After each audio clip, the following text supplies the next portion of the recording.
Very good morning students, welcome to the class. In today's class, we will discuss the economic crisis of 1929। ठीक है, आर्थिक महामंदी को discuss करेंगे हम आज की क्लास में। ठीक है, हम जो है भूमंडलीकृत विश्व को जो है स्टडी कर रहे हैं। चैप्टर 3 है आपका हिस्ट्री का। ठीक है, अलग अलग जो यूरोपियन नेशंस हैं उनकी कंडीशन हमने स्टडी करी, किस तरीके से जो है कंट्रीज कनेक्ट हो रही थी एक दूसरे के साथ। उसके अलावा ब्रिटेन के किस तरीके से एक जो है औपनिवेशिक शक्ति के रूप में उभर रहा था वो स्टडी करा हमने। भारत की क्या हालात थी, किस तरीके से यहाँ से मजदूरों को जो है कॉन्ट्रैक्चुअल मजदूरों को ले जाया जाता था कैरेबियन द्वीप की कंट्रीज़ में, और वहाँ उनसे काम कराया जाता था और धीरे धीरे वो लोग वहाँ सेटल होते जा रहे थे। ये सब चीज़ें हमने पढ़ी। ठीक है, और उसके अलावा जो है हमने युद्धकालीन पढ़ा था, जो हमारे वर्ल्ड वॉर हुए उसके बाद की कंट्रीज़, उसके बाद की इकोनॉमीज़ कंट्रीज़ की अलग अलग। तो आज की क्लास में हम महामंदी के बारे में पढ़ेंगे। ठीक है, so open your history book, page number 95। आर्थिक महामंदी। महामंदी क्या होता है स्टूडेंट्स? देखो, जब प्राइसेस मतलब क्या होता है, इकोनॉमिक एक क्राइसिस होता है। क्राइसिस इन द फॉर्म कि जहाँ अर्थव्यवस्था पूरी तरीके से जो है चरमरा जाती है, लोगों के पास जो है पैसा नहीं होता है, बेरोजगारी बहुत ज़्यादा बढ़ जाती है। ठीक है, और इकोनॉमिक एक्टिविटीज़ पूरी तरीके से जो है डिस्टर्ब हो जाती है किसी भी कंट्रीज़ की। इसको हम जो है डिटेल में स्टडी करेंगे आज की क्लास में। आर्थिक महामंदी की शुरुआत 1929 से हुई और यह संकट 30 के दशक के मध्य तक बना रहा। ठीक है, इस दौरान दुनिया के ज़्यादातर हिस्सों के उत्पादन, रोजगार, आय और व्यापार में भयानक गिरावट दर्ज की गई। क्या क्या हुआ? आर्थिक महामंदी शुरू हुई 1929 में और 30 के दशक के मध्य तक ये जो है कंटिन्यू रही। इस दौरान क्या हुआ? प्रोडक्शन था, एम्प्लॉयमेंट था, इनकम के जो सोर्सेज थे, बिजनेसेस थे, ये पूरी तरीके से जो है नेगेटिवली इम्पैक्ट हुए थे। इस मंदी के का समय और असर सब देशों में एक जैसा नहीं था, लेकिन आमतौर पर ऐसा माना जा सकता है कि कृषि क्षेत्रों और समुदायों पर इसका सबसे बुरा असर पड़ा। ठीक है, एग्रीकल्चरल सेक्टर जो था हमारा और उससे रिलेटेड जो एक्टिविटीज़ थी उन पे बहुत ज़्यादा इम्पैक्ट हुआ था इसका। ऐसा नहीं था कि हर कंट्रीज़ में एक ही जैसी कंट्रीज़ थी, कोई जो है किसी कंट्री में जो है ज़्यादा आर्थिक संकट था, किसी में थोड़ा कम था। एग्रीकल्चरल जो एक्टिविटीज़ थी वो मेनली जो है मेजर ऐसी एक्टिविटीज़ थी जो इस आर्थिक महामंदी से प्रभावित हुई थी। ऐसा इसलिए हुआ था क्योंकि औद्योगिक उत्पादों की तुलना में खेतीहार उत्पादों की कीमतों में ज़्यादा भारी और ज़्यादा समय तक कमी बनी रही। मतलब उनके जो प्राइसेस हैं बहुत ज़्यादा गिर चुके थे तो क्या होता है, किसानों को नुकसान होता है। ठीक है, और वो जब लंबे समय तक गिरे रहते हैं तो उससे क्या होता है, एक आर्थिक महामंदी की शुरुआत होती है। इस महामंदी के कई कारण थे। हम पहले ही देख चुके हैं कि युद्धोत्तर विश्व अर्थव्यवस्था कितनी कमजोर थी। अभी अभी जो है वर्ल्ड वॉर से निकल के आए थे तो इकोनॉमीज पहले ही बहुत ज़्यादा वीक थी। पहला कारण यह था कि कृषि क्षेत्र में अति उत्पादन की समस्या बनी हुई थी, ओवर प्रोडक्शन हो रहा था। ओवर प्रोडक्शन जब भी होता है तो प्राइसेस तो अपने आप ही गिर जाएंगे। ठीक है, जब चीज़ें इतने बल्क में प्रोड्यूस हो रही हैं तो उससे क्या होता है, कॉस्ट तो कमाती ही है, लेकिन मार्केट में जब उसकी सप्लाई बहुत ज़्यादा बढ़ जाती है तो उसकी कीमतें अपने आप ही गिर जाती हैं। कृषि उत्पादकों की गिरती कीमतों के कारण स्थिति और खराब हो गई थी। कीमतें गिरी और किसानों की आय घटने लगी। सिंपल सा लॉजिक है, कीमतें उनके जो प्रोड्यूस है, जो उन्होंने उगाया है, जो भी अनाज है वो कम कीमत में बिकेगा तो उनकी इनकम भी कम ही रहेगी।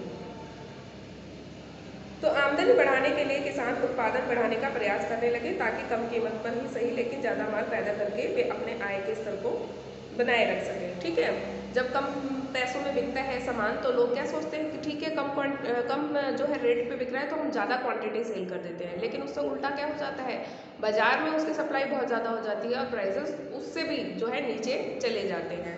ठीक है, चित्र 22 देखेंगे। महामंदी के दौरान एक अप्रवासी खेत मजदूर का बेघर और भूखा परिवार। अप्रवासी कौन होते हैं? जो किसी दूसरी जगह से आके वहाँ पे बसे होते हैं। 1936 का ये जो है चित्र है, यह चित्र लेने वाली डोरोथी लैंग ने इस भूखी माँ के साथ अपनी मुलाकात के क्षणों को याद करते हुए बहुत साल बाद कहा था, मैंने इस भूखी लाचार औरत को देखा और मानो किसी चुंबक से खींची मैं उसकी ओर बढ़ती चली गई। मैंने ना तो उसका नाम पूछा ना उसके अतीत के बारे में सवाल किए। उसने मुझे अपनी उम्र बताई। उसने कहा कि उसकी उम्र 35 साल है। उसने कहा कि वे लोग यानी माँ और उसके 7 बच्चे आसपास के खेतों में जाड़ों से जमी पड़ी सब्जियों और उन परिंदों के सहारे जिंदा हैं जिन्हें उसके बच्चे मार लाते हैं। वो वहाँ बैठी थी और अपने बच्चों को चिपटाए। शायद उसे लगता था कि मेरी तस्वीर उसकी कोई मदद कर सकती है, इसलिए उसने मेरी मदद कर दी। ठीक है, तो क्या है, इस तरीके का जो है इकोनॉमिक क्राइसिस था कि लोग जो है भूखे मर रहे थे उस समय पे, उनके पास खाने के लिए कुछ नहीं था और लोग जो है सड़कों पे, खेतों के किनारे इस तरीके से रहते थे। फलस्वरूप बाजार में कृषि उत्पादों की आमद और भी बढ़ गई। देखो क्या होता है, जब किसानों ने सोचा कि ठीक है हमारे जो प्रोड्यूस है उसकी कीमतें जो है लगातार कम होती जा रही है, तो हम अपना आय को बढ़ाने के लिए हम ज़्यादा प्रोड्यूस करेंगे। उसका रिजल्ट क्या होता है, और ज़्यादा सप्लाई हो जाती है मार्केट में, ज़्यादा सप्लाई हो जाती है तो प्राइसेस पहले जितने होते हैं उससे भी ज़्यादा फॉल कर जाते हैं। ठीक है, तो यही यहाँ पे हुआ कि कृषि उत्पादकों की आमद मतलब उनकी सप्लाई और भी ज़्यादा बढ़ गई, जाहिर है कीमतें और नीचे चली गई। खरीदारों के अभाव में कृषि उपज पड़ी पड़ी सड़ने लगी। उसके बाद क्या हुआ, उनको कोई खरीदने वाला ही नहीं था और वो फसल जो थी वही पड़ी पड़ी सड़ने लगी। दूसरा कारण क्या था, 1920 के दशक के मध्य में बहुत सारे देशों ने अमेरिका से कर्जे लेकर अपनी निवेश संबंधी जरूरतों को पूरा किया था। ये हमने स्टडी किया था कि अमेरिका क्या बन गया था, एक बहुत बड़ा कर्जदाता देश बन चुका था। जब हालात अच्छे थे तो अमेरिका से कर्जा जुटाना बहुत आसान था, लेकिन संकट का संकेत मिलते ही अमेरिकी उद्यमियों के होश उड़ गए। 1928 के पहले 6 माह तक विदेशों में अमेरिका का कर्जा 1 अरब डॉलर था, मतलब इतना कर्जा अमेरिका ने दूसरी कंट्रीज को दिया हुआ था। साल भर के भीतर यह कर्जा घटकर केवल 1/4 रह गया था। जो देश अमेरिकी कर्जे पर सबसे ज़्यादा निर्भर थे उनके सामने गहरा संकट आ खड़ा हुआ था, यानी कि जो डिपेंड ही थे लोन पे, ठीक है, कि हम जो है सर्वाइव शॉर्ट टर्म लोन ले लेके जो है अमेरिका से अपना जो है गुजारा कर रहे हैं, उन लोगों को जो है लोन मिलने ही बंद हो गए। लोन मिलने बंद हो गए तो सबसे ज़्यादा प्रॉब्लम उन्हीं लोगों को फेस करनी पड़ी। भले ही सब देशों में एक जैसा प्रभाव ना पड़ा हो, लेकिन अमेरिकी पूंजी के लौट जाने से पूरी दुनिया पर असर जरूर पड़ा, क्योंकि कैपिटल वहां से आ रही थी। कैपिटल ही नहीं होगी तो लोग प्रोडक्शन कहाँ से करेंगे, प्रोडक्शन नहीं होगा तो फाइनली उनकी इनकम भी नहीं होगी। ठीक है, यूरोप में कई बड़े बैंक धराशायी हो गए, कई देशों की मुद्रा की कीमत बुरी तरह गिर गई। इस झटके से ब्रिटिश पाउंड भी नहीं बच पाया। लैटिन अमेरिका और अन्य स्थानों पर कृषि एवं कच्चे मालों की कीमतें तेजी से लुढ़कने लगी।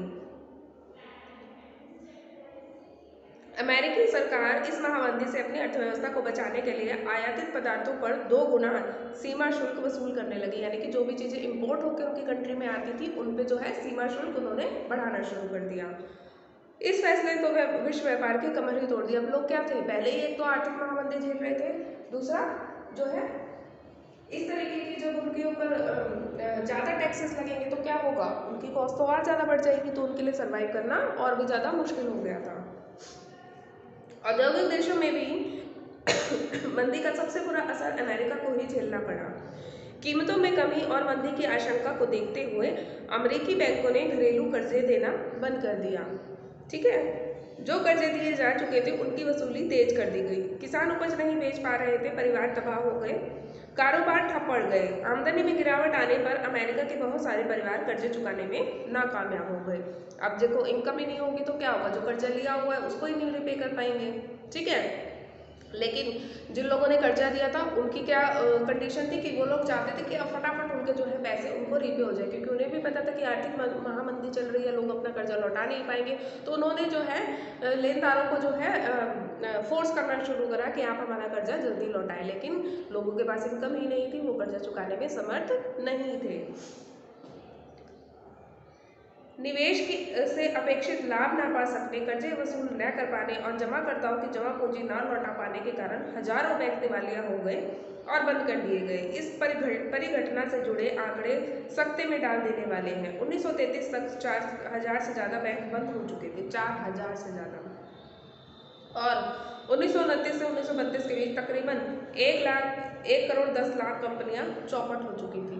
तो डेटा से ही आप समझ सकते हैं ये जो आपको गिवन है कि कितनी बड़ी एक आर्थिक महामंदी थी। यद्यपि 1935 तक ज़्यादातर औद्योगिक देशों में आर्थिक संकट से उभरने के संकेत दिखाई देने लगे थे, यानी कि 35 तक आते आते थोड़ी सिचुएशन संभलने लगी थी, लेकिन समाजों, अंतर्राष्ट्रीय संबंधों और राजनीति तथा लोगों के दिलो दिमाग पर उसकी जो छाप पड़ी वह जल्दी मिटने वाली नहीं थी, क्योंकि ऐसा कोई क्राइसिस जो है किसी भी इकोनॉमी ने पहले नहीं देखा था। ठीक है, तो ये एक लॉन्ग टर्म इम्पैक्ट डालने वाला एक जो है सिनेरियो था कि लोग जो है इस चीज़ को ना तो एक्सेप्ट कर पाए थे और ना ही बहुत जल्दी इससे जो है उबर पा रहे थे। भारत में देखते हैं इस महामंदी का क्या असर हुआ। भारत और महामंदी, यदि हम इस बात पर ध्यान दें कि महामंदी से भारत पर क्या असर पड़ा, तो इस बात को अच्छी तरह समझ सकते हैं कि 20वीं सदी की शुरुआत तक वैश्विक अर्थव्यवस्था कितनी एकीकृत हो चुकी थी। दुनिया के एक हिस्से में पैदा होने वाले संकट की कंपकपाहट बाकी हिस्सों तक भी पहुंच जाती थी और उससे दुनिया भर में लोगों की जिंदगी, अर्थव्यवस्थाएं और समाज प्रभावित हो उठते थे। जैसा कि आप पीछे देख चुके हैं, औपनिवेशिक भारत कृषि वस्तुओं का निर्यातक और तैयार मालों का आयातक बन चुका था। ठीक है, कृषि वस्तुएं यहाँ से निर्यात होती थी और तैयार माल यूरोप से आता था हमारी कंट्री में। महामंदी ने भारतीय व्यापार को फौरन प्रभावित किया। 1928 से 1934 के बीच देश के आयात निर्यात घटकर लगभग आधे रह गए थे। जब अंतर्राष्ट्रीय बाजार में कीमतें गिरने लगी तो यहाँ भी कीमतें नीचे आ गई। 1928 से 1934 के बीच भारत में गेहूं की कीमत 50% गिर गई। शहरी निवासियों के मुकाबले किसानों और काश्तकारों को ज़्यादा नुकसान हुआ। यद्यपि कृषि उत्पादकों की कीमत तेजी से नीचे गिरी, लेकिन सरकार ने लगान वसूली में छूट देने से साफ इनकार कर दिया। सबसे बुरी मार उन काश्तकारों पर पड़ी जो विश्व बाजार के लिए उपज पैदा करते थे। आया समझ में आपको? कीमतें जब इतनी तेजी से कृषि उत्पादकों की गिर रही थी, लेकिन जो सरकार थी यानी कि जो ब्रिटिश कंपनी थी, उसने लगान में जो है बिल्कुल भी छूट देने से इनकार कर दिया। यही तो प्रॉब्लम थी कि जो है कोई भी हालात होती थी, कितनी भी परेशानी आती थी, ब्रिटिश सरकार जो है बिल्कुल भी कॉपरेट नहीं करती थी इंडियंस के साथ। बंगाल के जूट पटसन उत्पादकों को ही देखिए, शहरी निवासियों के मुकाबले किसानों और काश्तकारों को ज़्यादा नुकसान हुआ। यद्यपि कृषि उत्पादकों की कीमत तेजी से नीचे गिरी, लेकिन सरकार ने लगान वसूली में छूट देने से साफ इनकार कर दिया। सबसे बुरी मार उन काश्तकारों पर पड़ी जो विश्व बाजार के लिए उपज पैदा करते थे। बंगाल के जूट पटसन उत्पादकों को ही देखिए, वे कच्चा पटसन उगाते थे जिससे कारखानों में टाट की बोरियां बनाई जाती थी। जब टाट का निर्यात बंद हो गया तो कच्चे पटसन की कीमतों में 60% से भी ज़्यादा की गिरावट आ गई। टाट जो है का निर्यात बंद हो गया। ठीक है, उसका जो है उससे उससे क्या हुआ, उसकी कीमतों में यानी कि पटसन की कीमतों में 60% का डिक्रीज हो गया।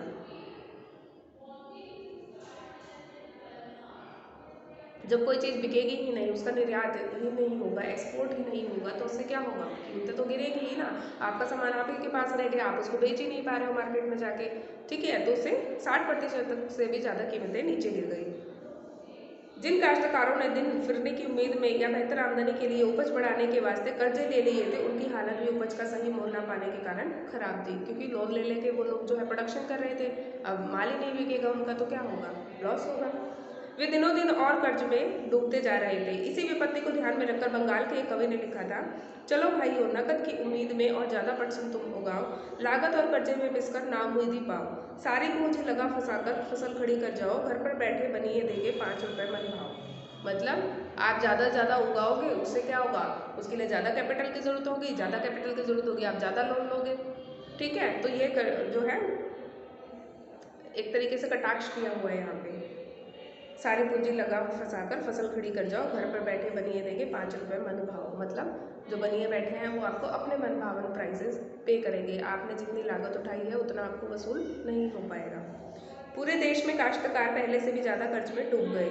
खर्च पूरे करने के चक्कर में उनकी बचत खत्म हो चुकी थी, जमीन सूदखोरों के पास गिरवी पड़ी थी, घर में जो भी गहने जेवर थे बिक चुके थे। मंदी के इन सालों में भारत कीमती धातुओं, खासतौर से सोने का निर्यात करने लगा। प्रसिद्ध अर्थशास्त्री कीन्स का मानना था कि भारतीय सोने के निर्यात से भी वैश्विक अर्थव्यवस्था को पुनर्जीवित करने में काफ़ी मदद मिली थी। इस निर्यात ने ब्रिटेन की आर्थिक दशा सुधारने में तो निश्चित ही मदद कर दी थी, लेकिन भारतीय किसानों को कोई लाभ नहीं होता। यानी कि हम लोग जो है गोल्ड जो एक्सपोर्ट करने लगे थे, उससे ब्रिटेन सरकार को तो लाभ हुआ था, लेकिन भारतीय किसान जो थे उनको उनकी हालत में जरा भी सुधार नहीं था। 1931 में मंदी अपने चरम पर थी और और ग्रामीण भारत असंतोष व उथल पुथल के दौर से गुजर रहा था। उसी समय महात्मा गांधी ने सविनय अवज्ञा सिविल नाफरमानी का आंदोलन शुरू किया। पता है ना आपको, सविनय अवज्ञा। यह मंदी शहरी भारत के लिए इतनी दुखदायी नहीं रही। कीमतें गिरते जाने के बावजूद शहरों में रहने वाले ऐसे लोगों की हालात ठीक रही जिनकी आय निश्चित थी। निश्चित आय किनकी होती है? जो नौकरियों में होते हैं, जिनकी फिक्स्ड इनकम होती है, फिक्स्ड सैलरी होती है, ठीक है। जैसे शहर में रहने वाले जमींदार जिन्हें अपनी जमीन पर बंधा बनाया भाड़ा मिलता था, यानी कि जिनकी फिक्स्ड इनकम थी उनको ज़्यादा इम्पैक्ट नहीं हुआ। यह मध्यम वर्गीय वेतनभोगी कर्मचारी जो जॉब में है, ठीक है। राष्ट्रवादी खेमे के दबाव में उद्योगों की रक्षा के लिए सीमा शुल्क बढ़ा दिए गए थे, जिससे औद्योगिक क्षेत्र में भी निवेश में तेजी आई, ठीक है। तो ये सारे हालात थे भारत के। क्लियर? विश्व अर्थव्यवस्था का पुनर्निर्माण, इसको फिर अब अपनी नेक्स्ट क्लास में पढ़ेंगे। आर्थिक महामंदी आप पढ़ेंगे, समझेंगे, ठीक है। नेक्स्ट क्लास में हमारा चैप्टर भी कंप्लीट हो जाएगा। क्लियर? यहाँ तक आप स्टडी करके आएंगे इसको।